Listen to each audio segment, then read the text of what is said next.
Balik na sa ato nga programa mga higala.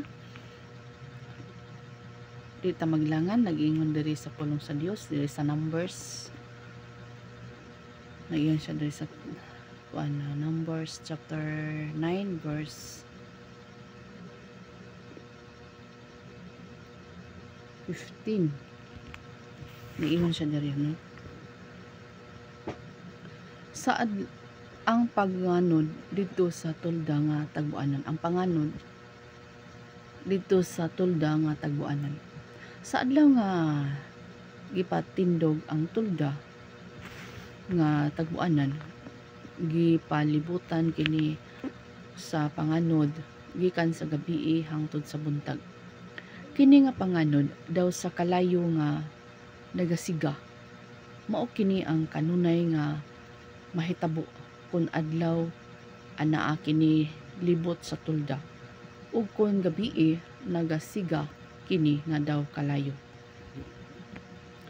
Kun mopatigbabaw ang panganod, manglakaw ang mga Israelinhon ug kun asa mopundo ang panganod didto usab sila magkampo.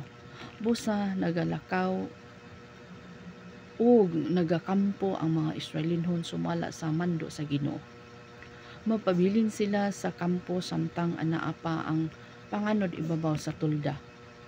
Bisan magpabilin og dugay ang panganod diha sa ibabaw sa tulda, dili sila mobiya ug nagahulat lang sila sa mando sa Ginoo.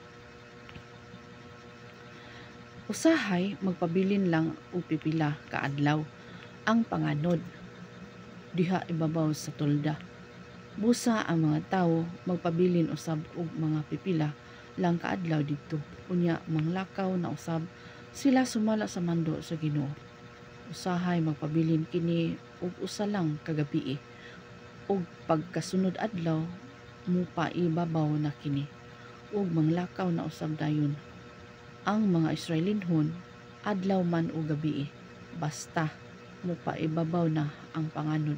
Manglakaw usab ang mga Israelinhon kun magpabilin gani ang panganod diha ibabaw sa tulda og duha ka adlaw o mga usa ka bulan o kun mga usa ka tuig, magpabilin usab ang mga Israelinhon sa ilang kampo. Apan kun mo pa ibabaw na ang panganod, manglakaw usab sila dayon. Busa magkampo ug manglakaw ang mga Israelinhon sumala sa mando sa Ginoo ug gituman nila ang sugo sa Ginoo pinaagi kang Moses. Okay, so arita no. Sa unang journey ni Moses o sa mga Israelinhon, paglabang na nila sa Red Sea, so dito na sila sa wilderness, dito sa Kamingawan. So ang nagiya kanila mao ang panganod nga haligi, kung sa adlawan panganod siya nga haligi ug dayon adto sa tulda ug ini kagabi ang panganod musiga siya ba, so muna ilang giya. Pero kung ang panganod magpabilin og duha ka gabi sa tulda, dili dayon udayon kung mupatigbabaw na ang panganod, ang muna makapanlakaw sila. Pero kung mapabilin gid gani ang panganod sa adlaw daw haligi ni kagabi magsiga na siya no. So kung dili na siya mo patigbabaw ang panganod sa ibabaw sa tulda, so dili gid na sila makalakaw. Pero kung patigbabaw siya, makalakaw sila maadlaw man o gabi. So muna isaysay diri no. So mao di ay nga ug sa sulti pa mga tulo lang ka adlaw ang lakaw ni ana nga sa wilderness. Apan ngan di naabot na to sila og mga gitawas sa ingon 40 years sa pagpanlakaw nila sa wilderness tungod kay kato di ang panganod mo sa sa sitwasyon ba nga dili sila maka-move ang mga Israelinon kung ang panganod nagpabilin sa tulda. Pero kung mo pa ibabaw na gani ang panganod, so makalakaw, makamove na sila mga duha lang kaadlaw or man lang labi na dugay itong tagtuig o dili mo move, dili mo patibabaw ang panganod, di sila kalakaw, naghisgot si nagtuig, no? So muna nga aginod yun. So dili sila makamove ang mga Israelinhon kung walay mando sa Ginoo. Maingon sab sa atong mga kinabuhi, no? Nga ambot pa sabot sa Ginoo nga mag-agad gyud ta sa kabubuton niya.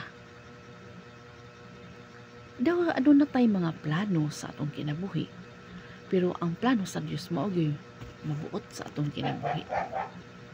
Ano man kay sa mga Israelites gani dili sila makamove kun ang panganod naa sa sulod sa tulda ba, dili magpaimbabaw.